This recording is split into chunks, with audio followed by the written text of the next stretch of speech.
بسم اللہ الرحمن الرحیم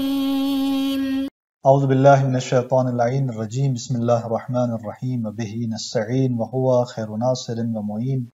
الحمدللہ رب العالمین وصلی اللہ علی محمد وآلہ الطیبین الطاہرین المعصومین۔ ہماری گفتگو کتاب مقاصد کے مباحث میں اس کے دوسرے حصے یعنی بیع کے مباحث میں جاری ہے، اور آج کے درس کا عنوان معاطات میں اقوال کا بیان اور مشہور کی رائے کو بیان کرنا ہے۔ اور اس سلسلے میں ہمارے آج کے درس کے اہم عناوین، ان میں سے پہلا عنوان یہ کہ معاطات کے متعلق اقوال کا بیان ہے کہ 6 اقوال اس کے اندر بیان کیے جائیں گے، اور اسی طرح مشہور کی رائے کا بیان ہے، علامہ ہندی کی طرف مشہور کی رائے کے خلاف جو نسبت دی گئی ہے اگر وقت رہا تو اس کو بیان کیا جائے گا، اور پھر اس نسبت پر جو نقد ہے کہ یہ نسبت درست نہیں دی گئی اس کو یہاں پر بیان کیا جائے گا۔ تو چلتے ہیں آج کے پہلے عنوان کی طرف کہ معاطات میں 6 اقوال جو بیان کیے گئے ہیں وہ کس طرح سے ہیں۔ شیخ انصاری رحمۃ اللہ علیہ فرماتے ہیں کہ اذا عرفت ما ذکرنا، جب آپ نے ان تمام بیانات کو دیکھا جو ہم نے پیچھے بیان کیے، یعنی حتیٰ فقہا کے کلام میں کیا مراد ہے اور اباحے سے کیا مراد ہے، پھر محقق ثانی صاحب جواہر کا نقد، اور پھر محقق ثانی کے حوالے سے جو ہم نے گزشتہ درس کے اندر نقد بیان کیا کہ معاطات آیا بیع ہے یا بیع نہیں ہے، اس سلسلے میں 2 متناقض آراء بیان ہوئی، اور وہ تمام تر ابحاث جو پیچھے بیان ہوئی، شیخ انصاری فرماتے ہیں کہ ان کے بعد فالاقوال فی المعاطات علی ما یساعدہ ظواہر کلماتہم الستہ، فرماتے ہیں کہ معاطات میں اقوال اور آراء ان تمام بیانات کے مطابق کہ جس پر مساعد ہیں فقہا کے کلمات کے ظواہر، وہ 6 ہیں۔ 6 ہمارے پاس اقوال موجود ہیں۔ پہلا نظریہ اللزوم مطلقاً کما ان ظاہر المفید، پہلا نظریہ یہ ہے کہ معاطات لازم ہے مطلقاً، یعنی معاطات مفید ملکیت ہے اور معاطات مفید ملکیت لازمہ ہے، اس کو مطلقہ طور پر بیان فرماتے ہیں۔ آگے جو نظریات آ رہے ہیں ان کے اندر جو تفصیلات دی جائیں گی یہ مطلقاً انہی کے مد مقابل ہے، یعنی یہاں پر ان کی مراد یہ ہے کہ چاہے کوئی ایسا لفظ ہو جو دلالت کرتا ہو ترازی پر، معاملے پر، یا کوئی ایسا لفظ نہ ہو، مطلقہ طور پر معاطات جو ہے وہ لزوم کا افادہ کرتا ہے، اور یہ مفید رحمۃ اللہ علیہ کے کلمات کا ظاہر ہے کہ جو مقنعہ کے اندر انہوں نے اس طرح کی بات کی ہے۔ وَيَكْفِي فِي وُجُودِ الْقَائِلِ بِهِ قَوْلُ الْعَلَّامَةِ رحمہ اللہ فی التذکرہ، اور فرماتے ہیں کہ اس نظریے کے قائل کے وجود میں علامہ کا یہ قول ہی کافی ہے۔ تذکرہ کے اندر جو علامہ فرماتے ہیں کہ الاشہر عندنا انہ لا بد من الصیغہ، کہ مشہور تر ہمارے پاس شیعہ امامیہ کے پاس یہ ہے کہ ضروری ہے صیغے کا ہونا،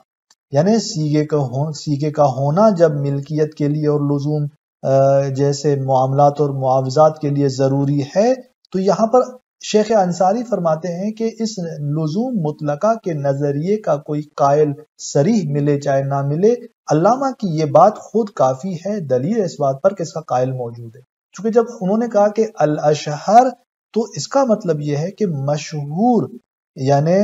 قول مشہور جو ہے وہ یہ ہے کہ صیغہ لازم نہیں ہے۔ اشہر جب یہ ہے کہ صیغہ لازم ہے تو اس کا مطلب یہ ہوگا کہ بس قول مشہور یہ ہے کہ صیغہ لازم نہیں ہے، معاطات مفید لزوم ہوگا اس بنیاد پر۔ تو یہ پہلا نظریہ ہے جس کو بیان کیا جاتا ہے۔ دوسرا نظریہ یہ ہے کہ واللزوم بشرط کون الدال علی التراضی او المعاملۃ لفظا، فرماتے ہیں کہ دوسرا نظریہ لزوم کا ہے کہ معاطات مفید لزوم ہے، البتہ اس شرط کے ساتھ کہ دلالت کرنے والا کوئی لفظ ہو ترازی پر یا معاملے، دال ترازی پر یا معاملے پر لفظ ہو، یعنی ایک لفظ ہو جو دلالت کرتا ہو ترازی پر یا معاملے پر، اور وہ لفظ جب وہاں پر دلالت کر رہا ہو تو اس صورت میں معاطات مفید لزوم ہے۔ اور یہاں البتہ مراد جو ہے وہ ایجاب و قبول نہیں ہے، کیونکہ اگر ایجاب و قبول ہو تو بیع قولی بن جاتی ہے، نہ بیع فعلی، نہ معاطات۔ یہاں پر الفاظ کا مطلب یہ ہے کہ اعطنی یا مثلا خذ ہو، اس طرح کے کلمات ہوں جو دلالت کر رہے ہوں ترازی پر یا معاملے پر مثلا، اور پھر یہ معاطات مفید لزوم ہوگا۔ اس سلسلے میں شیخ انصاری رحمۃ اللہ علیہ فرماتے ہیں حُکِیَ عن بعض معاصری الشہید الثانی و بعض متاخری المحدثین، کہ یہ نظریہ جو ہے ایک عائد کیا گیا ہے شہید ثانی کے بعض معاصرین سے، کہ جو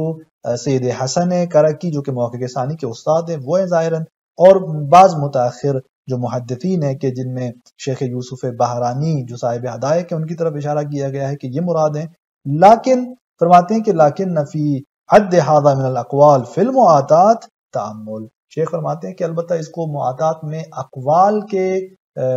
میں سے شمار کرنا اس کے اندر تعمل ہے، کیونکہ بے جو ہے وہ معاطاتی اگر لفظ کے ساتھ واقع ہو تو پھر یہ ایک نظر کے مطابق معاطات سے خارج ہو جاتی ہے، وہ بے بصیغہ یا بے بالالفاظ اور اس قولی کے دائرے میں آ جاتی ہے، تو بہرحال اس کو اقوال کے اندر نہیں لانا چاہیے۔ پھر فرماتے ہیں کہ تیسرا نظریہ یہاں پر والملک الغیر اللازم، یعنی معاطات مفید ملک ہے لیکن ملک غیر لازم ہے، کہ ذهب الیہ المحقق الثانی، کہ اس کی طرف محقق ثانی گئے ہیں، وَنَسَبَهُ إِلَى كُلِّ مَنْ قَالَ بِالْإِبَاحَةِ، اور انہوں نے اس قول کو نسبت دیے، اس نظریے کو یعنی ملکیت غیر لازمہ کو نسبت دیے ہر اس کی طرف کہ جس نے اباحے کی بات کی، ہر اس نے جس نے کہا کہ معاطات مفید اباحہ ہے، محقق ثانی نے وہاں پر اباحے سے مراد یہی ملکیت غیر لازمہ دیا۔ البتہ فرماتے ہیں کہ وَفِي النِّسْبَةِ مَا عَرَفْتَ، اسی نسبت میں وہ تمام اشکالات جو آپ جان چکے ہیں وہی وارد ہیں کہ ان تمام اشکالات کی طرف ہم نہیں جاتے، مکمل جو اس سلسلے میں بحث گزری ہے پیچھے وہ آپ کے سامنے ہے کہ ہم مفصل کس طرح محقق ثانی کے نظریے کو بیان کرتے رہے اور پھر اس پر نقد کرتے رہے۔ یوں اقوال کو آگے بڑھاتے ہوئے شیخ چوتھے نظریے کو بیان فرماتے ہیں کہ وَعَدَمُ الْمِلْكِ مَا إِبَاحَةِ جَمِيعِ التصرفات حتى المتوقفة على الملک، فرماتے ہیں کہ معاطات مفید عدم ملک ہے، البتہ اس کے ساتھ اباحہ ہے تمام ان تصرفات کا، وہ مباح ہیں، حتی المتوقف علی الملک، حتی وہ تمام تصرفات کے جو ملکیت پر موقوف ہیں، یہ معاطات مفید ہے ان تمام اباحے کا، یعنی اباحہ مطلقہ ہے یہاں پر کہ حتی وہ تمام تصرفات کے جو ملکیت پر متوقف ہیں وہ بھی یہاں پر مباح ہیں۔ فرماتے ہیں کما وظائر و عبائر کثیر، اور یہ وہ مطلب ہے کہ جو بہت سارے فقہا کی عبارتوں کا ظاہر ہے، بل ذکر فی المسالک ان کل من قال بالاباحہ یصدق جمیع التصرفات، اور شہید ثانی نے مسالک کے اندر یہ بات بیان کی ہے کہ جو بھی اباحے کا قائل ہے معاطات کے حوالے سے در واقع وہ جائز جانتا ہے تمام تر تصرفات کو، حتیٰ وہ تصرفات جو ملکیت پر موقوف ہیں، جیسے ہم نے پیچھے ان کی مثالیں بیان کر دی، مثلا معاطات میں حاصل ہونے والی چیز کو پھر آگے انسان اپنے لیے بیچے، یہ بے انجام دے، اور بے جو ہے وہ لا بیع الا فی ملک، ملکیت پر ہی بے ہو سکتی ہے، تو یہاں پر اس طرح کے تصرفات یہاں پر مباح ہیں۔ اور پانچویں نظریے میں بیان کرتے ہیں کہ وَإِبَاحَةُ مَا لَا يَتَوَقَّفُ عَلَى الْمِلْكِ، کہ اباحہ ہے البتہ یعنی ایسے تصرف کا اباحہ کہ جو ملک پر موقوف نہ ہو، یعنی وہ تصرف جو ملکیت پر موقوف نہیں ہے وہ مباح ہے اس معاطات کے اندر۔ وَهُوَ الظَّاهِرُ مِنَ الْكَلَامِ الْمُتَقَدِّمِ عَنْ حَوَاشِي الشَّهِيدِ عَلَى الْقَوَائِدِ، اور یہی وہ نظریہ ہے کہ جو سابقہ اس کلام سے ظاہر ہے کہ جو قواعد پر شہید کے حواشی سے وہ عبارت اور وہ کلام نقل ہوا تھا۔ وَهُوَ الْمُنَاسِبُ لِمَا حَكَيْنَاهُ عَنِ الشَّيْخِ فِي إِحْدَى الجاریہ من دون ایجاب و قبول، اور یہی وہ نظریہ ہے جو مناسب ہے اس بات کا جس کو ہم نے حکایت کیا تھا شیخ طوسی علیہ الرحمہ سے، کس بارے میں؟ فرماتے ہیں کہ اس کنیز کے ہدیے کے سلسلے میں کہ جو بغیر ایجاب و قبول سے ہدیہ ہوئی تھی، تو وہاں پر شیخ طوسی رحمۃ اللہ علیہ نے استثناء کیا تھا وطیہ جاریہ کو، یعنی وہاں پر کہا تھا کہ اباحہ ہے یہاں پر لیکن یہ اس تصرف کو مباح قرار نہیں دیتا کہ جو ملکیت پر موقوف ہے، لہذا وہاں پر اس کنیز سے ہم بستری کو شیخ طوسی نے استثناء جانا تھا۔ تو اس طرح سے یہ اس عبارت سے اور اس شیخ طوسی سے محکی نظریے کے بالکل مناسب ہے۔ تو یوں اقوال کو پھر آگے بڑھاتے ہوئے چھٹے نظریے کے حوالے سے فرماتے ہیں کہ وَالْقَوْلُ بِعَدَمِ إِبَاحَةِ التَّصَرُّفِ مطلقہ، کون سا نظریہ کہ مطلقہ تصرف کا مباح نہ ہونا، یعنی معاطات میں چھٹا قول یہ ہے کہ مطلقہ طور پہ تصرف مباح نہیں ہے، چاہے وہ مطلقہ یعنی وہ تصرف ملکیت پر موقوف ہو چاہے وہ ملکیت پر موقوف نہ ہو۔ تو اس اعتبار سے درواقع یہ معاطات بے فاسد ہے، یعنی ایک ایسی بے ہے کہ جو فاسد ہے کہ جس پر کسی بھی اعتبار سے کوئی اثر مترتب نہیں ہوتا۔ نسب الی ظاہر نہایہ، یا مثلا نسب الی ظاہر نہایہ کہ اس کو نسبت دی گئی ہے ظاہر نہایہ کی طرف، کہ علامہ نے نہایت الاحکام کے اندر یہ مطلب بیان کیا تھا اور پیچھے بھی اس کو بیان کیا گیا تھا،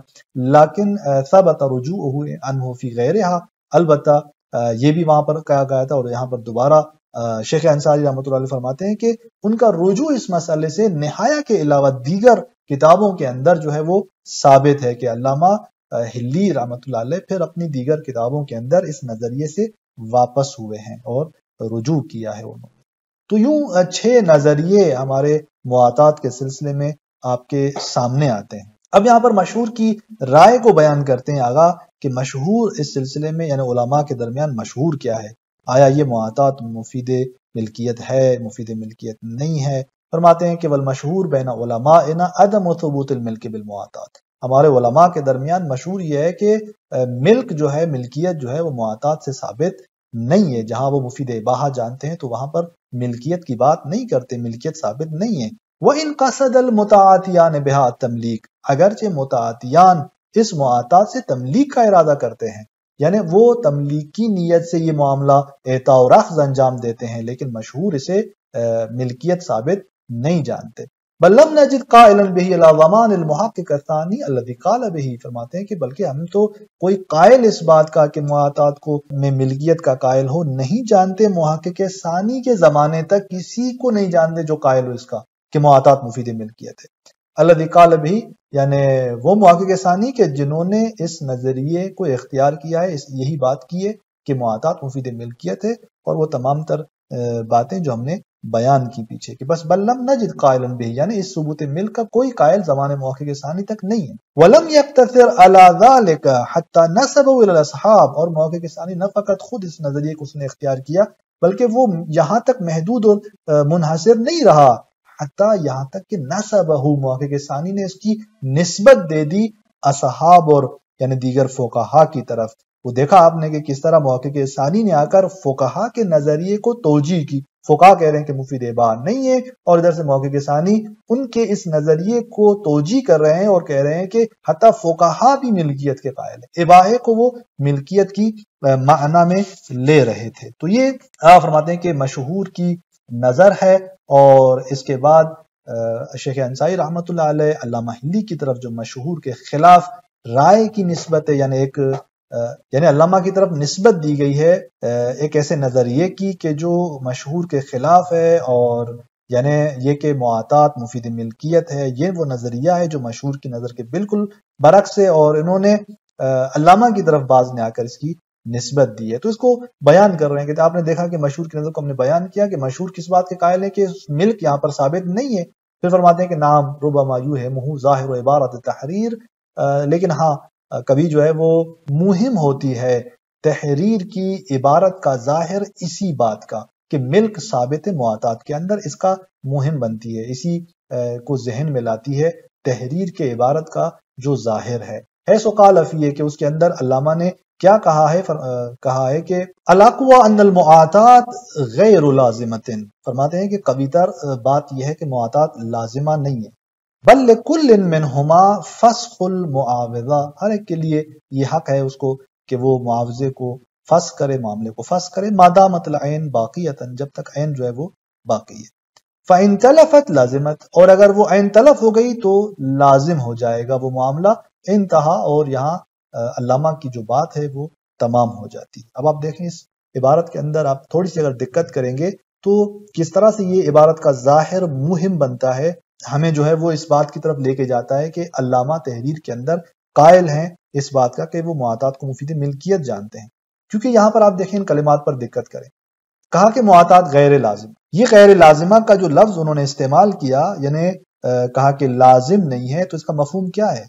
یعنی اس کا مفہوم یہ ہے کہ پس مواطات لازم نہیں ہے لیکن جائز ہے، ملکیت جائزہ رکھتا ہے یہ معاملہ۔ اور پھر مثلا کہا کہ ان میں سے ہر ایک کو فسخ حاصل ہے۔ فسخ کا جو لفظ ہے یہ کہاں استعمال ہوتا ہے؟ جہاں ملکیت کا ایک تعلق جو ہے وہ ایجاد ہوا ہو، اور پھر اس کو ختم کرنے کے لیے فسخ کا کلمہ استعمال ہوتا ہے۔ تو اس کا مطلب یہ ہے کہ یہاں پر مواطات مفید ملکیت ہے جسے فسخ کیا جا رہا ہے، اس تعلق کو ختم کیا جا رہا ہے فسخ سے۔ اور پھر معاوضے کا کلمہ استعمال کیا۔ معاوضہ کہاں استعمال ہوتا ہے؟ معاوضہ یعنی جہاں پر دو افراد ایک دوسرے کی چیزوں کی نسبت رد و بدل کر رہے ہوں، یعنی ایک چیز دے رہا ہو، اس کے عوض میں دوسری چیز لے رہا ہو، اس طرح جہاں پر مبادلہ ہوتا ہے، اسی مبادلے کی معنی میں جو ہم نے بیع کا معنی کیا تھا، معاوضہ اسی معنی میں ہوتا ہے، اور یہاں پر مواطات کے لیے معاوضے کا لفظ استعمال کر رہے ہیں۔ اور پھر آپ دیکھیں کہا کہ فَإِن تَلَفَتْ لَازِمَتْ، یہاں پر دوبارہ جو ہے وہ لازمت کا کلمہ جو ہے استعمال کر رہے ہیں، اور کہ اگر تلف ہوا تو وہ لازم ہے، اور ظاہر سی بات ہے کہ یعنی تلف سے پہلے حتماً وہ ملکیت معاملہ رکھتا ہے، تبھی تو عین کے تلف ہونے سے وہ لازم بن رہا ہے، یعنی وہ ملکیت جائزہ رکھتا ہے اور وہی جائزہ تبدیل ہو رہا ہے لزوم میں جب وہ عین کیا ہو جاتی ہے، تلف ہو جاتی ہے۔ تو یوں عبارت کا جو ظہور ہے وہ در واقع یہ ذہن میں لاتا ہے کہ پس علامہ کی نظر میں معاطات مفید ملکیت ہے۔ وَلِذَا نَسَبَ ذَلِكَ إِلَيْهِ فِي الْمَسَالِكِ، شہید ثانی نے اسی وجہ سے اسی مطلب کو علامہ کی طرف مسالک میں نسبت دی ہے، یوں نسبت دی علامہ کی طرف کہ وہ بس معاطات کے مفید ملکیت ہونے کے قائل ہو جاتے ہیں۔ اب یہاں پر ہم دیکھتے ہیں کہ شیخ انصاری رحمۃ اللہ علیہ اس نسبت کو نقد کرتے ہیں، یعنی وہ در واقع قبول نہیں کرتے کہ علامہ کی طرف یہ نسبت دی جائے اور علامہ کو یوں معاطات کو مفید ملک جانا جائے کہ وہ اس کے قائل ہیں کہ معاطات مفید ملک ہے۔ نہیں، فرماتے ہیں کیوں؟ اس لیے کہ لیکن قولہ بعد ذلک، اس لیے کہ علامہ کا اس عبارت کے بعد جو قول ہے، آپ ان عبارات کو دیکھیں علامہ کی، تو شیخ انصاری فرماتے ہیں کہ یہ نسبت دینا علامہ کی طرف درست نہیں ہے۔ اس میں کیا فرماتے ہیں؟ فرماتے ہیں کہ وَلَا يَحْرُمُ عَلَى كُلٍّ مِّنْهُمَا الْإِنْتِفَاعُ بِمَا قَبَضَهُ، کہ ان میں سے ہر ایک پر حرام نہیں ہے فائدہ اٹھانا اس چیز سے جس کو اس نے قبض کیا ہے، بخلاف البیع الفاسد، برخلاف بیع فاسد کے۔ آگا فرماتے ہیں کہ ظاہر فی ان، یعنی لیکن قولہ بعد ذلک، یعنی اس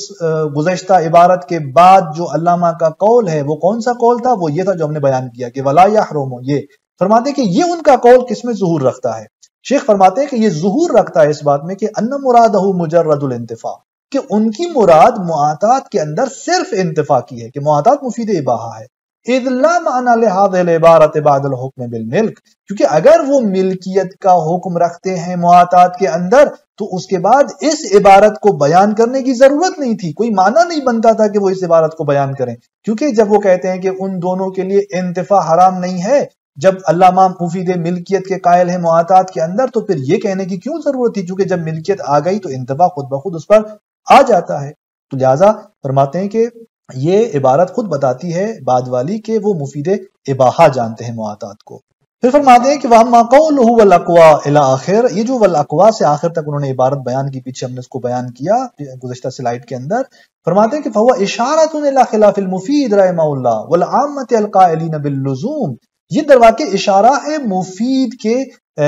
خلاف اور ان عامہ کے خلاف کہ جو لزوم کے قائل ہیں۔ وہ چونکہ لزوم کے قائل ہیں، ان کے اس بات کو دیکھتے ہوئے آغا نے آ کر کہا کہ الاقوى ان المعاطات غیر لازمت، یہ عبارت ان کے خلاف آ کر کہی ہے، اس لزوم کی نفی میں آ کر انہوں نے اس طرح جو ہے وہ عبارت کہی ہے۔ وَإِطْلَاقُ الْمُعَاوَضَةِ عَلَيْهَا بِاعْتِبَارِ مَا قَصَدَ وَالْمُتَعَاطِيَانِ، اور معاوضے کا جو اطلاق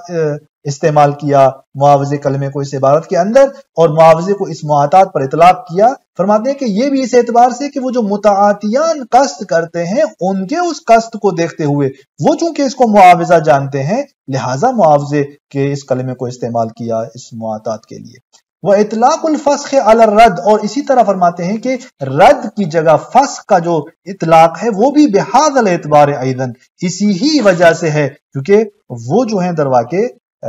متعاطیان وہ اس کو اسی جہت سے معاملہ جانتے ہیں، وہ چونکہ اس کو معاملہ جانتے ہیں اس اعطاء اور اخذ کو، لہٰذا انہوں نے رد کی جگہ فسخ کو استعمال کیا۔ وَكَذَا اللُّزُومِ، اور اسی طرح لزوم کے حوالے سے بھی آغا فرماتے ہیں کہ وہ جو لزوم کا لفظ استعمال کیا کہ فَإِن تَلَفَتْ لَازِمَتْ، یہ بھی اسی اعتبار سے کہ بائع کا جو نقطہ نگاہ ہے اس معاملے کے حوالے سے جو اس کی تفسیر ہے اس مسئلے میں، فرماتے ہیں کہ اس بائع کی نظر میں اس کو معاملے کو دیکھتے ہوئے ان کلمات کو شہید جو ہیں علامہ جو ہیں وہ اس تحریر کے اندر استعمال کر رہے ہیں۔ تو پس آپ ان کلمات کو دیکھتے ہوئے یہ نہیں کہہ سکتے کہ علامہ اس بات کے قائل ہیں کہ وہ معاطات کو مفید ملکیت جانتے ہیں، بلکہ مفید اباحہ جانتے ہیں، اور یوں شیخ اس نسبت کو رد کرتے ہیں۔ اس کے بعد پھر اسی بات پر کہ علامہ کی طرف یہ نسبت درست نہیں ہے ایک مؤید بھی شیخ بیان کرتے ہیں کہ ہمارا آج کا وقت تمام ہوتا ہے، تو لہٰذا اگلے درس کے اندر ہم اس کو بیان کریں گے۔ والسلام علیکم ورحمۃ اللہ وبرکاتہ۔